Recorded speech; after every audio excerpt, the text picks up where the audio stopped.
fear through Killarney. Now I'm back to hit you with a win. But if Mickey Flynn should ever find me, I'll throw me caution all behind me and square off on that son of a bitch again.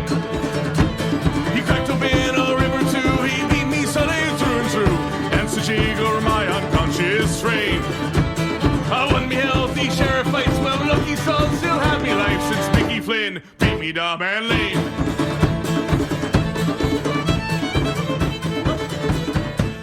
What's up, everybody? Welcome to another episode of the Disciples of Ed. The 2nd of February here, our third episode since the season began. I am your host, Rob. I am back this week after being away last week. Thank you to Borek and Steve for taking over for that episode, doing a great job with that. They are here with me again tonight for this episode. Guys, how you doing? Good. I'm doing well. Yeah, doing well. How you doing, Rob? Love talking hockey, as always. Doing excellent. Just got back from Florida. Obviously, before anyone jumps in here, proper safety COVID protocols were taken during that trip to Florida. I just want to get that out of the way real quick. But it was a great time down there. It was absolutely a great time being able to enjoy the sun and warmth a little bit and miss out on the first couple of days of the storm that we have up here. But trust me, if I could go back to the Doral right now to go golfing, I'd be on a plane first thing tomorrow morning. Yeah, so I think all of us would pretty much love to get out of this cold weather. Nobody enjoys being stuck in a storm. So that was Borek you heard talking there. Like a different location that is much nicer than the Doral, but we won't get into that. That was Borek you heard talking about all the golf locations down there. We're also joined tonight by Steve. How you doing, Steve? Doing pretty good. So the Flyers coming off of 4 consecutive wins, 2 against New Jersey up in North Jersey, and then 2 overtime wins against the Islanders in South Philly. And they're off to a great start, at least in terms of the record. They're 7-2-1, but still a lot of areas that they could really improve on. And let's talk about those last few games. Since the last episode came out, they had that 3-1 win over New Jersey in which they got vastly outshot. Carter Hart played great in that game. He led up a questionable goal to Damon Severson, early on in that game. The Flyers responded quickly. Nate Prosser, of all people, tied the game. And then they got goals from Raffl and I believe Giroux to complete the 3-1 win there. They were heavily out. I think they only had, 15 shots in that 17 game? 17 shots, I think. 17, here it is. I found it, 34-17. Yeah, they were doubled up in shot total. And then the next time out against the Islanders, jumped out to an early 2-0 lead, let that slip away, came back, won it on a Scott Lawton overtime goal. Again, heavily outshot. I think they only had 17 shots in that game as well, if I'm correct. And then... Yeah, consistent. At least we're staying consistent. Consistently low in the shot total. Yeah. And then went back out on Sunday, again blew a 2-goal lead. This time it was 3-1. They had the hat trick from Joel Farabee early on in that game. Blew the 3-1 lead, come back, Kevin Hayes, overtime winner on the power play. Again, outshot in that game, but in the first game, Brian Elliott played very well. Kept them in it, gave them a chance to win in overtime. Second game of that series, it was Carter Hart who played very well down the stretch and gave them a shot to win in overtime. And they did both times. But, guys, and Steve, we'll start with you. There are changes that still need to be made. You can't go out and blow 2-goal leads in consecutive games. And it, like I said before, it's still not sustainable to win hockey games when you're being as heavily outshot and really outplayed for 2/3 of the game as they have been recently. Yeah, it's definitely not a recipe for success, but they are still managing to pull out the wins, which is, I guess, all that matters right now, this stage and early in the season. But you really, really want them to get their shit together, basically. But we've seen like what this team can do before. Yeah, I said it in previous shows. It's about 98% of the same team from last year, so again, something I've said before, it's just the lack of a preseason, shorter training camp. It seems like we're kind of getting there, but you still just want the overall game to just be better. But it is great. I mean, we finally have the offensive touch, so that's something that's good. We're pulling out the wins, no matter how frustrating we as fans are watching. But it's still a work in progress, it seems like, but to have this start, still, you have to, you don't want to take it for granted, but you have to at least be happy with the record. Yeah, I think everybody is happy with the 7-2-1 record. As I said before, it's the best record that the Flyers have started off with in their first 10 games since the 2002-2003 season. So that's a long time. That's 18 years. Still a lot of kinks to be worked out. And on one hand, yes, winning like this is not sustainable. But on the other hand, just think about what this team could become if they actually do hit their stride, and if they actually do start playing the way they were at their peak of last season. And they were pretty dominant then. And if they can start, outworking their opponents, playing more than 20 or 30 minutes a game and out-chancing their opponents, this team is going to be really fucking tough to beat. Borek, what's your take on the situation? Do you think it's just something that has to do with, as Steve said, not having a preseason and kind of still working out the kinks? And do you think that the Flyers can continue to build on this 7-2-1 start? Yeah, I think it's pretty much that. I mean, the Flyers are usually notoriously not the quickest starting team either, where being able to be 7-2-1 while not playing your best games, I'll take that any day of the week rather than in past years where we would start maybe 3-7-1 and then you would have to recover after the beginning where we would go on a beginning skid a little bit. But I think it's a good sign in a sense if you look at it the reverse way, because all good teams win ugly games. Usually, if you're one of the best teams in the league, like, for example, the Bruins for years would win ugly games where the puck would bounce off of someone's skate, and then that would end up being the winning goal or something like that, or some ugly play would lead to a winning goal. Like, all really good teams tend to find a way to persevere and win the ugly games. Obviously, you don't want to do it much longer, but I think a topic we'll get into later is going to really help to appease the issue when Cooch comes back anyhow. But I think Patrick playing up might be a good thing for him to get more minutes, to get back in the groove, and then he'll go back down when Cooch comes back, obviously. But that might be a blessing in disguise, so he can really kind of get his legs under him early to getting those more minutes.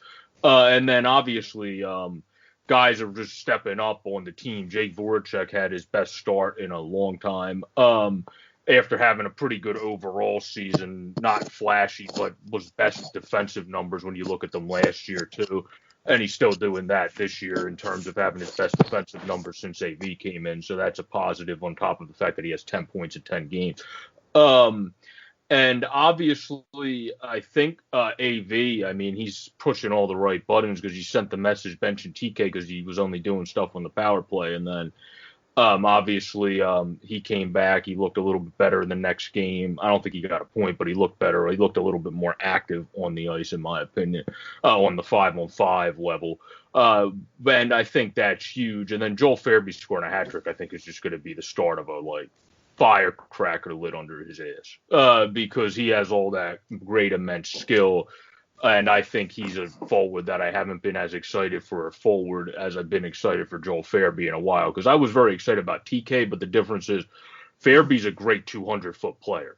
TK's very good offensively and solid on defense. So if you're going to have someone develop into the de facto star, that would be Joel Farabee, and TK would be like the star scorer, if that makes any sense. If he develops into that, where that's why I'm just excited about Farabee, because he could almost be a wing version of Taze if he keeps doing what he's doing. Yeah, you mentioned Joel Farabee and that hat trick he had on Sunday, scoring the first 3 goals, and each one looked a little bit different. That the one where he capped off the hat trick, it went in off his shin. He had a couple nice plays in front of the net, able to get himself open and get really point-blank opportunities that he was able to capitalize on as well. And that line of him, Scott Laughton, James Van Riemsdyk, together for the first time this season on Sunday. Obviously, the 3 goals for Farabee, Van Riemsdyk, excuse me. I don't know why I said Riemsdyk. Van Riemsdyk assisted on all 4 goals, including the Kevin Hayes game winner. Scott Laughton with a career-high +3. So all those guys really were excellent. I think they really brought out the best in each other in that game, especially Van Riemsdyk. He's he's been a goal scorer throughout his career, but you don't really count on him to be a high assist guy. So for him to come out and have 4 assists, that's kind of, maybe bringing out another part of his game a little bit. But yeah, those guys, very, very productive against a team that's really one of the better defensive squads in the NHL and the New York Islanders. And, the Flyers may be able to figure them out a little bit, getting the 2 overtime wins and perhaps mixing up the lines a little bit had something to do with that. Steve, what's your take on this Farabee, Van Riemsdyk, Scott Laughton line? Do you think this is something that'll stay, or at least as long as they're productive together? Probably the latter. They probably will. They've shown the chemistry so far in the limited time they've had, but for them to really bring out the best in each other, I think that at the very least they'll be together until Couturier gets back, and then kind of make lineup adjustments there.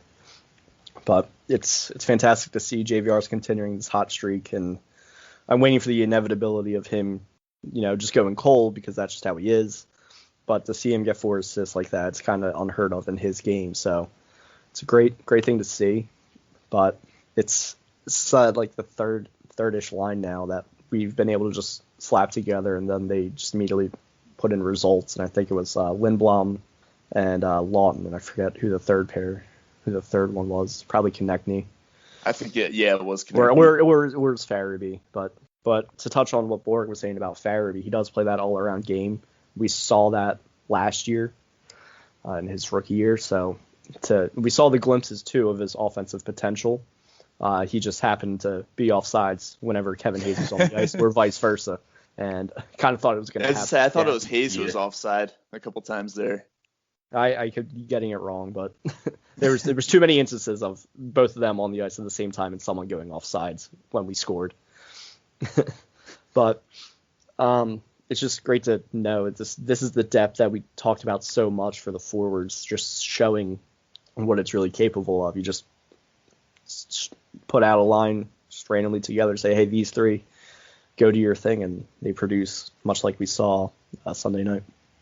Yeah, it's really, really great to see. And it's great to see the offensive outbreak for Farabee actually turn into results on the score sheet, because last season he had 5 goals in 39 games. And you look at it and you say that's not a whole lot of production there. And I don't think the stats really tell the whole story on what he did last season. I think he was a far more productive player than just the 5 goals that show up there. He had a lot of chances that didn't end up in the net, as you just mentioned, a few goals who were taken away by Kevin Hayes being offside or Farabee being offside. So he showed a lot more last season than what his stats projected. And this season, so far, and with that hat trick, getting up to 5 goals in the first 10 games, I think we're starting to see that Joel Farabee is, he's breaking out a little bit. He's kind of having his showing out party or whatever. And people are starting to realize that, yes, this guy can be a very productive player at the NHL level. And I think that Flyers fans should be really excited about what he can bring to this team in the future. Definitely agree, because he showed it last year, like I said, and, he's getting more of the chances, and he's burying these chances, which is just great to see. Sorry to cut you off, Borek. No, you're good, Steve. Don't worry. I was going to say I definitely agree with that. Also with JVR, I think because he scored 36 last year into 36, 27, and then dropped from how hot he came out this year, since he was more consistent in his first season other than on defense. He's looked the best defensively this year, as he has in any year since he came back. But he was consistent and did get 27 and 21 in his first year back. I feel like now, just watching him this year, that had to be some injury, because he seemed slower last year. He didn't play in front of the net. He played along the boards the whole time. I feel more and more that was just him playing injured at this point with how hot he came out this year. But I don't know that for sure. But that's just from eyesight, I feel like that has to be the case. Yeah, I think he does seem more like physically engaged and just, fully engaged in all-around play. I think he was just having trouble adapting to Vigneault's system, and in the offseason he kind of was able to pinpoint what to do right and what he was doing wrong. And I think it's really working out. But again, I hope this hot streak can continue for the next, how many games do we have? 45 or something? We're 10 games in, so we got 46 games left. But Yeah, counting the hopefully this is a playoffs, full regular let's season bump that hot number streak. up to about 67 or What's so. that?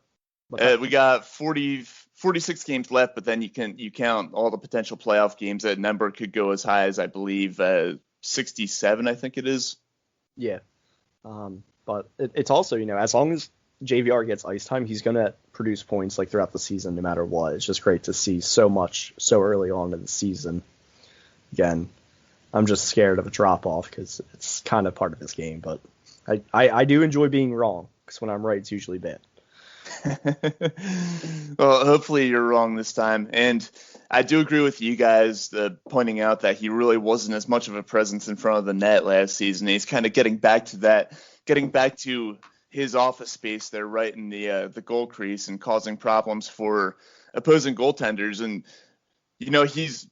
he's scored some goals obviously this season, but there have also been a number of goals that he's been involved with where he didn't even touch the puck, just getting in front, taking the netminder's eyes away and providing a screen to distract and, help get the puck past the goalie. The stats, just like they don't tell the whole story with Farabee, they don't tell the whole story with JVR as well. And he's been very, very good this season. So hopefully that does continue. Steve, like you, I'm a bit skeptical that it will because JVR is JVR and it kind of tends to go in and out a little bit. And hopefully, since it's a shortened season, hopefully the part of the season that got cut off is the part where he goes into a slump. Yeah, hopefully. So the Flyers, as we mentioned, off to the 7-2-1 start. Despite some injuries, they've had some key injuries. Couturier has been out for a while. Phil Myers missed some time. Morgan Frost, we'll talk about that later. He's getting surgery. He's done for the year. But a huge, huge piece, Sean Couturier. Apparently, according to Chuck Fletcher, about 7 to 10 days away from returning from his injury. Now, with the nature of the Flyers reporting injuries, that 7 to 10 days could turn into like 3 weeks or a month. Who knows? But guys, and Borek, we'll start with you. How big of a boost will it be for the Flyers to get their top center back? Huge because of what we talked about at the start of the podcast. We're allowing a lot of shots, and the biggest thing Sean Couturier prevents is allowing a lot of shots because he always cuts off passes with the best of them. And also, when a defenseman turns it over, you don't really yell at him because it doesn't seem like as much of a mistake because Couturier is just there to pick up the puck, where without him, sometimes certain plays that wouldn't seem like as big of a mistake seem like a bigger mistake because you don't have that good of a player, the Selke winner and Sean Couturier on the ice. And also his offense. I mean, we're already doing good offensively, but adding in Sean Couturier is going to make our offense even that many times better as well as defensively. So having him back is going to help tenfold and kind of kill two birds in one stone. You add even more to your offense, and obviously you need more on your defense.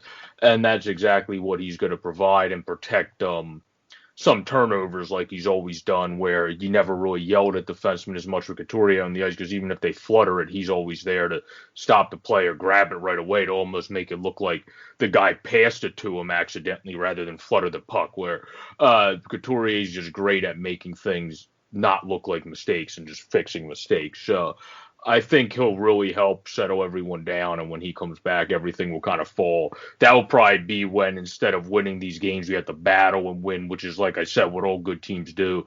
You'll probably be in a position to actually start taking off at that point, and then really start being the team, the most dominant version of the Flyers that you can be, and not just trying to persevere to win games, which is a good sign, but you're going to want to become dominant at a certain point, and I think that will be when Cooch is back.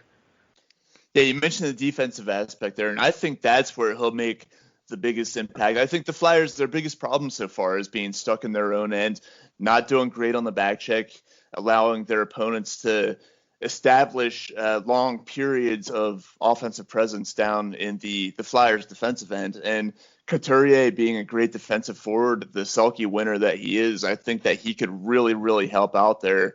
And in turn, the less time you spend in your own end, the more time you spend in the other team's end. So I think that the increased defense that Couturier will provide will in turn lead to more offense. And he's also, we all know, very effective down at that end of the ice as well. So I'm with you, Borek. I believe that this is going to be a big thing when he does come back. And honestly, with as tough as this division is, it can't come soon enough. Steve, what are your thoughts on this? How important do you think it is for Couturier to return to this team? It's obviously extremely important for Couturier to return, but I think it's a little bit more important that we make sure that he's fully healthy before he actually returns, because he does seemingly miss, some time like every year, like not too much time usually, but with again shortened season and then the playoffs, you just want to make sure that he is as healthy as he can. And right now we're winning, albeit we're winning ugly, and it most likely won't be as ugly with him to help out in all three zones, defensive, offensive, and the neutral zone. I think more so in the neutral zone for his turnovers that Borek alluded to. But also he can kind of like settle things down there more, is a lot better than some of our other centers right now. But I just want to make sure that he's healthy, hopefully that we can continue to win. And then when he's fully healthy, then we really just start figuring out some of the other kinks that he can't fix on his own.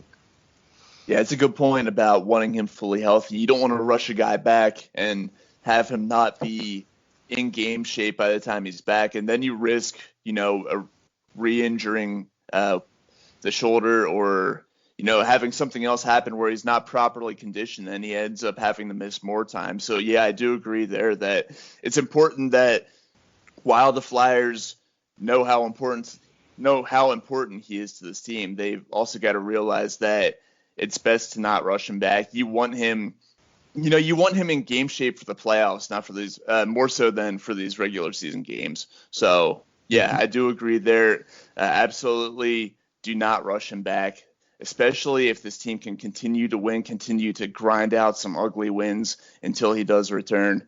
The competition's going to get tougher as the season goes along. So once the season really gets going is when the Flyers would really like to have him in that lineup. So yes, I certainly agree there. Do not rush him back. Make sure he's 100% before you bring him back. So as we mentioned before, the Flyers off to a 7-2-1 start. Best start since the 2002-2003 season under Ken Hitchcock, and which unfortunately they were offloaded in the first round in 5 games. And that was they beat Toronto in 7 games in the first round of that series, and then they ended up losing to Ottawa in 6 games in the playoffs that year. But we've mentioned that they've grinded their way through these 7 wins. They've looked really bad in the 2 regulation losses, and then they had the one tough overtime loss in Boston, which they really got outplayed, but they had a terrible third period. And yeah, it's kind of been up and down. They haven't looked great, but they've won 7 out of their first 10 games. Steve, are you buying into this team at all? Do you think that this, in terms of the wins and losses, this is what the Flyers are, and, they can become more dominant as the season goes along? In that sense, where they can become more dominant and really just kind of run through the whole season, I think they can, but it's still, what we've seen is still a cause for concern, because it can either catch up to you or you fix it. And we don't have Sean Couturier right now, but we will in the future. So I'm actually going to be optimistic with it. I think that we do figure this shit out, and Couturier back, fixes a lot of the other holes that him being out really leaves. But, when you have like I would say strong play by the Bonneman, Raffle, Avi Kubel line, those are things that you take it. You just expect this to be your fourth line, but then AV's out there trusting that line, in the third period, and it's not really them that's getting scored on when we have these collapses. It makes me hate that Nate Thompson played so much in the playoffs even more. But agreed. We can get better. The team knows it, the coaches know it, the fans know it, everybody knows it. It's just a matter of getting it done on the ice. So I would say we're more than likely going to fix it and continue to win. We'll still have our losses, but we are in a good position now, and we should be getting even better as the season goes on. So you would say that you're bought into this team then? Yes. All right. Borek, what about you? Are you bought in? Do you think that this team can continue to win and, as I said, be even more dominant once Couturier gets back and once things get rolling here? Yeah, I think they can. They're good to obviously have Cooch come back, but on top of that, you have guys like Bunneman, like Steve just mentioned, looking really good when he has to play fourth line, especially being a defensive, very good defensive whiz out there. So I think he's a very helpful player to have. I actually kind of feel bad for him because when Couturier is healthy, he kind of is the odd man out, and he really, on most teams, would actually be in the starting lineup every night. But he plays really well when he does get put in. Since he's been put back in, I haven't been as pissed off every night watching Erik Gustafsson. Not going to say that's going to last, but he trying to get him started. He came out and then came back in and actually looked fine. So I mean, if that can last, okay, great. I mean, I think he looked fine in the game. I mean, he shouldn't be paired with Justin Braun either, but that's another side of that equation. But that you don't have a better goal that, guy. You don't have a better Carter guy Hart there. gave in that Rob brought up earlier. That was a lot of it. I would say 75-25, 75 on Gustafsson, 25 on Hart. He played it so badly and he still deflected it. I'd say, yeah, I'm just going to get angry every time 75 on Gus. I would say 20 on Hart, and then the other 5 on it actually was kind of a snipe, picked right inside the post. Yeah, and it did deflect. Sorry, I can't help it until he proves me otherwise. I'm just going to constantly be on board the hate Erik Gustafsson train. Yeah, I mean, he made one bad play. He did have a couple assists when he came back, too, which is the only thing you really pay him for to begin with. Well, that and second power play. Yeah. Realistically, he might do better if we had an actual defenseman that would pair better with him that was a defensive defenseman and not slow at this point of his career than Justin Braun. His numbers are defensive numbers. He hasn't done anything offensively. Are not bad when you look at them, but I feel like just the speed of Braun, how slow he is, you're more likely to get that line caught because Braun can't get back that fast and Gustafsson doesn't really get back. Now, a line that seems like it could be resurging is Rob's favorite player, Shane Gostisbehere, with Ivan Provorov. Yes. All right, so I just want to say something real quick right here, and this is by no means an endorsement of Shane Gostisbehere, but he did make an excellent play in the first game against the Islanders to set up the Scott Laughton overtime winner. I will give him that. That was a very nice play that he made, and the nice breakout pass to set that up there. I just think he's been more aggressive in general, though. Like, I haven't seen Ghost as much as he's done this year since about 4 years ago attack people at the blue line. Like, he's been attacking some guys. I don't know if it's Provy kind of saying, yo, I got you, so be more aggressive. But, like, because he'll be going up sometimes to the blue line as the guy comes in, and he'll just take the puck. Like you said, Rob, on the one play, he'll take the puck from them. And he's done that a couple times now and then get it up the ice, where him, if his legs stay fully healthy, that's the big key. He probably could stay with Provorov because him and Provorov have had that chemistry, and I feel like that was probably LePerriere, who still was on the coaching staff, telling AV, hey, if his legs are actually fully back, these two had chemistry in the past. You might as well give it a roll and see what happens. And so far, so good in his first 4 games. So I think we'll have to see as more time goes on how he plays, but those two are plus-minus leaders on defense. And that line, since he's came in, was graded, I think, when I saw a post top 10 in the league since Provorov's come in with since Gostisbehere, he's come in with Provorov for those 4 games. So that's a plus there. I hope that continues. And the Sanheim and Myers, that line works out well in itself. I think the Flyers, if they trade for anybody, it would probably be one more defenseman that you could have more as a solidified 6, so you don't have as slow of a person playing with Gustafsson if you want to keep Gustafsson in, or you get someone to play with Justin Braun, and then you put Gustafsson as the backup, basically. Yeah, so you're leaving Robert Hagg out of the equation. Well, isn't no, they just decided not to. I mean, he's played 8 games, and then they haven't put him in recently. I mean, that kind of depends what AV's opinion is on him. That's the only reason I left him out, because he seems like they're just going with. If they put him back in, I'm fine with that. The problem is he can't be paired with. Like, the problem with, like, Hagg should be on a line kind of as the younger version of Justin Braun, instead of being paired with Justin Braun. That's the issue. Like, if you put him in, he doesn't have a partner that he perfectly matches up with. Where I wonder, since he looked good in his first game and he's always been more of a defensive steady guy and was good on the Wild back in the day, if they would even put in Prosser just because of the way he seems to fit into the system a little bit better than Hag with the way you have your defensive pairings. But then that would be double right-handed unless if you move Justin Braun somewhere else. So either way, you don't have the best logistics with your final defensive pairing. No, it doesn't seem to work out at all. And someone on this podcast could have told you that before the signing of Eric Gustafsson, how it would not work with the third pair or anything else. That's me. He doesn't mesh well with Braun. Again, you alluded to that. You said, the speed's not there for Braun anymore. Ideally, they would work together as the offensive guy and the defensive guy, but it's just the speed's not there, and Gustafsson just has no awareness in the defensive zone.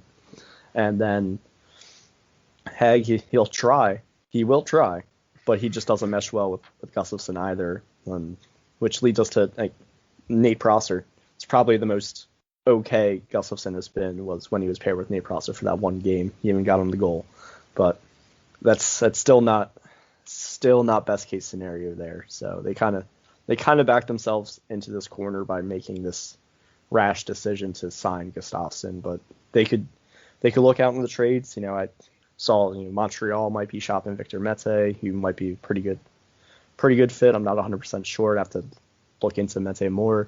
And then there was Travis Dermott on Toronto, who Pittsburgh was asking about, but I don't see any trade between them working out with their cap situations. So those are two guys that I know have been mentioned. Will they really fit with us? We're not sure. We just hope it doesn't cost as much. So if they're going a trade route, that's the only thing that I've seen so far. Might be available.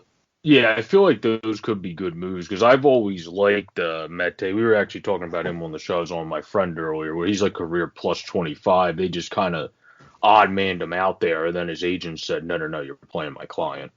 And then eventually he got put in yesterday and actually looked fine in the game. So it's going to be interesting to see if they do play him. Another guy that was mentioned is Vince Dunn in trade rumors, but I feel like that might have just been them trying to spark him because they mentioned him in trade rumors and then immediately started playing him over 20 minutes again. So he's a guy I would definitely be interested in. He just might cost a little bit much, but at the same time, we're setting prospects. We don't really need the draft picks right now. I'm okay with trading draft picks. Before in the past, I was very against it, but I'm not anymore. Yeah, and I'm not sure if Dunn would cost a first. He might cost you a second and some defensive, young defenseman that'll take a year or two to develop, maybe that Shane Avani kid that's developing pretty well. That's going to be a 3-year project for somebody, but people think can be a solid, at least bottom tier, bottom 3 defenseman. As time goes on, you could do that and maybe a second or two. I don't know if you would have to give up a first for Vince Dunn.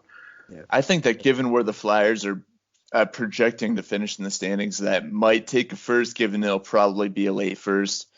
I think that he's probably got the most upside out of all the guys that you mentioned there, and I think that there would be a fairly high asking price, not a sky high asking price, but I think that St. Louis, given where the Flyers would be, probably somewhere 20, I'd say 24, 25 plus. I think they would be looking for that late first round pick for Vince Dunn. That's just my take. That's actually a good point. If it's a late first round pick, I don't even care as much either. So yeah, you could do that if that's the case too. That's a good point. But we'll have to see. Mete, I know for a fact, would probably be a second. Yeah, Mete was a fucking thorn in our side in that playoff series last year. I would say he would be a second. Dermott would probably be a second too, but Dermott's probably if you ranked them, the third guy in that group. But I think you would still have to give a second for him. I don't think, because first of all, if I go to Toronto and say I'll give you a 3rd round pick for Travis Dermott, I am loving their GM if he says yes to that, because I don't need my 3rd round pick with what Steve said with the depth we have already. And if that's all it takes, then that would be great. But I feel like you probably still have to give up a second, but maybe you could get away with that just because he's been the most inconsistent of that group we mentioned. Yeah, I'm just looking at the cap ramifications on potentially any of these trades. All 3 guys are RFAs after the season, which is not a bad thing because then you have the rights to extend them too. That's actually better than them being a UFA, in my opinion. Yeah, but then you take into account the expansion draft. That's a good point. Yeah, that's very good. I don't know. I would have to do more research before I really have a strong opinion, but those are just the 3 guys that we've seen in kind of the rumor mill. So, I mean, we could be fine. And I'm disappointed in myself. I didn't even mention Mark Friedman when talking about the third pair. I like Mark Friedman. I think he can get it together and do well. It's just a matter of who he can be paired with. So I have high hopes for Mark Friedman. Yeah, it'd be interesting to see the direction the Flyers go in defensively here. Clearly, they do need to make some sort of a change, or at least hope that these guys can kind of mesh a little bit more and become a little bit more solid defensively going forward, because that has been one of the things that they've struggled with so far in this season. But despite their 7-2-1 start, there is some bad news, and we talked about it before we began recording. But Morgan Frost, shoulder surgery, likely, according to Chuck Fletcher, likely out for the rest of the season. We'll just touch on this one real quick. Borek, you mentioned that this could impact a potential trade scenario. Why don't you talk about that a little bit? Yeah, well, Frost obviously won. I think he would have developed fairly well. I think he might have not took off this year, but developed fairly well from playing. So that's a very sad that he's not able to kick off his rookie season and play. But two, Johnny Gaudreau, most of the trade rumors for him, whenever you would look at people's articles with like proposed trades and so forth, most of them included Morgan Frost. Obviously, now you would have to find somebody else to include in it. And I'm not saying I want to trade any of these people, Flyers fans, but if you're going with a prospect, I'm sorry to say it, but the prospect's going to be Cam York. That's who they're going to ask for. That's who you're going to have to give up to get Johnny Gaudreau. If you're going with a guy that's actually on the defense already, and again, I don't want to trade these people. I'm just telling you probably who it's going to have to be. You would have to give up Sanheim and a couple picks, most likely. And then you could get away with not giving up anybody from your prospect pool and hope someone from your prospect pool or Prosser can step in for the rest of this season or something along those lines. And then you would pick up somebody, or you would also trade for a defenseman if you had the cap to somehow figure out how to trade for two different people, since the defensemen we mentioned don't have the biggest cap hit. But that could work. But I would say now you're probably less likely to do it, just because the logistics don't seem as sweet for the Flyers to be able to kind of, with how well, say, a Jay O'Brien's doing, because they wanted a couple forwards. You could have gave him and said, well, he might be taking a little longer because of past injuries, but look what he's doing now. Gave them Frost, a couple picks, and so on and so forth, and they might have been fine with that. Now you got to find a whole another way to go. You might still be able to put O'Brien in as like a middle prospect, but you're going to have to give him someone that's pretty sweet, which is either going to be Sanheim or York at this point, in my opinion, with the pick or two, in order to get Johnny Gaudreau, especially because Johnny Gaudreau is not playing like he wants out of Calgary anymore. He's actually playing, it seems, for his trade value. He's back to playing, unlike last year, like Johnny Hockey again. So you're not going to get him for a discount. If you traded for him last year, you probably could have actually fleeced them a little bit. This year, it's going to be a lot harder to do that because he's actually back to his peak level of performance again. And he completely made the Vezina Trophy winner look like an idiot yesterday in a shootout when he scored on filthy. That goal was sick. Yeah, so I mean, I think he's a guy I would trade for any day of the week. I've always wanted him on the team. I'm just not as... I love Morgan Frost too, but just because of our forward depth, I could stomach that a little bit more. We want more defense to develop. I'm not as keen on getting rid of our defenseman compared to getting rid of a couple forwards to get him. But I think at this point you would have to move either a Sanheim or a York to get Johnny Gaudreau along with other assets. That's kind of where I'm at this point. If we do it and we figure it out, then I'm still happy we got Johnny Gaudreau. But you have to figure out someone to come in for Sanheim if you do that. And if you do York, then you don't have to worry about the upper team now. You just have to worry about maybe drafting a defenseman in the future that kind of could be the next good developing guy, and instead of just having the undrafted Zamula, who we're very high on. Yeah, my take on this is obviously would love to have the hometown kid, Johnny Gaudreau, here, but we mentioned it before, so much forward depth.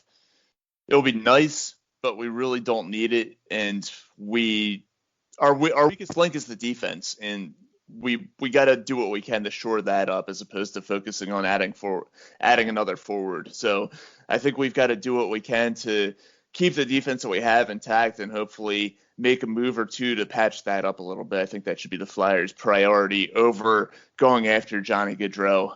Wrapping this thing up here real quick. You guys have any final thoughts? Steve, I know you have something you wanted to touch on here, and it may or may not have to do with your favorite defenseman, Eric Gustafsson. Oh, no, it's just another one of him, Tony DeAngelo, who's a complete asshole, making a sarcastic comment to Georgiev on the Rangers after they lost in overtime and Georgiev knocking him out. It's hilarious. It was Kreider, I believe, who actually knocked him out. I think they actually said there was conflicting reports. In the end, they actually said Keandre Miller, the rookie of all people, is the guy that stepped in to break it up. Yeah, I saw that. I heard that from my friend in New York, and Elliot Friedman's 31 Thoughts basically said that Georgiev was the one that punched him. And, if you look at the evidence of Kreider's hand, he probably got in on it too. But, yeah, that they also said that Tony DeAngelo is never playing a game for the Rangers again, and I can't see any other team picking this guy up. Yeah, I don't see him playing for the Rangers again. Well, first of all, they said he's not, so he's definitely not playing for the Rangers again. But on top of that, Chris Kreider is one of the most beloved players to play for the Rangers. You're basically messing with, like, if he gets involved, you're messing with their love child, basically. So, that just ain't going to fly for coming back on the team. And there was also rumors that he kept the puck and was messing with Keandre Miller after he scored his first goal and grabbed it out of the net, too. There was some rumors about that, since he's the one that grabbed it out of the net. So if that's true, then he was also an ass about that. But somehow, for me, the biggest thing is that with the NHL, with the rules and guidelines, unless if something's a breach, all you can do is waive them. I'm just trying to figure out how fighting your goaltender is not a breach of contract. But fights happen all the time, especially in practice. It's just practice is circumstance that it was in like the locker room or that area.